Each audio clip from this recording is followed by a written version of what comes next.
My name is Eli Parker, and if there's one thing I've learned, it's that people love to laugh at you until they realize you're the one signing their paychecks. 3 years ago, I was standing behind a small, dented food truck parked near the corner of 5th and Maple, sweating through my shirt as I grilled sandwiches and handed out tacos to the lunchtime crowd. It wasn't glamorous. Far from it. The smell of grease clung to me, my hands were constantly burned, and the generator made more noise than a motorcycle parade. But that food truck was mine. I'd saved for years, worked night shifts in restaurant kitchens, and skipped vacations to buy it. It wasn't much, but it was freedom. What I didn't expect was how hard my former employers would try to crush that freedom. Before the truck, I worked as a line cook at Thompson's Grill, part of a local restaurant chain run by the Thompson family. They were old-school business people, proud, loud, and ruthless. I had big ideas back then, recipes that could have elevated their menu, but every time I suggested one, the owner's son, Derek, would laugh and say, "Eli, this isn't a food truck. We serve real food here." That line stuck with me. When I finally quit to start my own venture, Derek and the other staff threw me a farewell lunch, complete with jokes about how long I'd last selling sandwiches out of a van. Derek even offered me a standing invitation to come back when I failed. I smiled, thanked him, and left without saying a word. The early months were brutal. I woke up before dawn, prepped everything myself, and drove through storms to set up in busy spots. Sometimes, after 12-hour days, I'd still end up with barely enough profit to cover gas and ingredients. But slowly, people started coming back, not just once, but regularly. They liked that I remembered their names, that the food felt like home. I didn't serve fancy dishes. I served comfort, grilled cheese with caramelized onions, spicy tacos with homemade salsa, and lemon iced tea that tasted like summer. Word spread fast. Local newspapers started writing about Eli's Eats, calling it the small truck with big flavor. Within a year, I had 3 trucks running full-time. My old co-workers at Thompson's Grill came by sometimes, pretending to check out the competition, but I knew why they were really there, to see if the rumors were true. Derek even stopped by once, smirking as he ordered a sandwich. When he bit into it, he looked surprised but said, "Not bad. You might actually make a living out of this." I just smiled. "Thanks," I said. "I'll be sure to save you a spot when I open my own restaurant." He laughed, loud enough for everyone around to hear. "Yeah, right. When that day comes, I'll eat for free."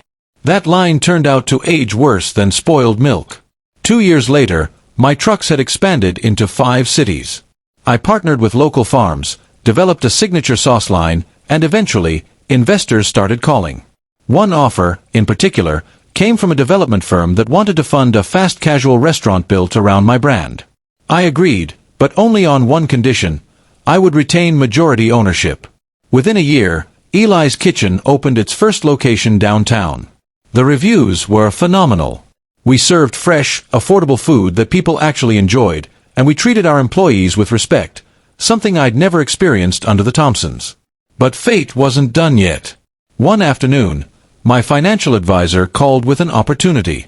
"Eli," he said, "Thompson's Grill is in trouble. Sales are down, debts are up. They're looking for a buyer." I nearly dropped my phone.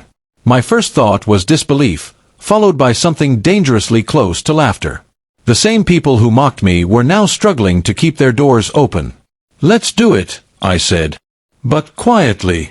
Within a few weeks, through one of my holding companies, I finalized the purchase of their entire restaurant chain. I didn't announce it publicly, not yet. A month later, Thompson's Grill hosted what was meant to be a last-ditch investor dinner at their flagship restaurant. Derek was there, of course, wearing the same smug grin I remembered. I arrived late, dressed simply, no entourage, no announcement. When he saw me walk in, he couldn't resist. "Eli," he called out, laughing. "You here to apply for your old job?" The table chuckled. I smiled politely and took a seat at the far end.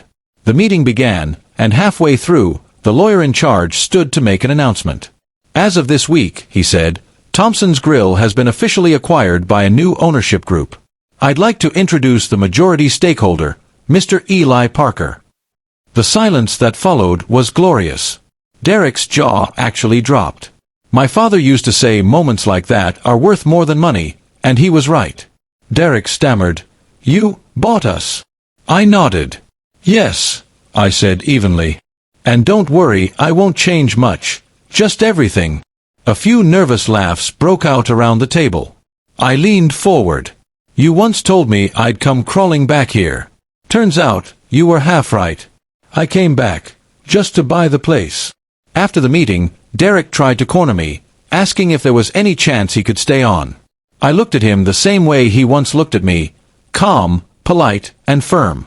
I appreciate your experience, I said, but we're heading in a new direction. He didn't argue. He just nodded, defeated. Now, every time I drive past the restaurant chain that used to mock me, I see my own logo on their windows. The same people who laughed at my food truck now work under the name they once dismissed. I didn't buy them to gloat. I bought them because success tastes better when it's served with humility. They laughed at my food truck, but they'll never forget the day they found out I owned their entire restaurant chain.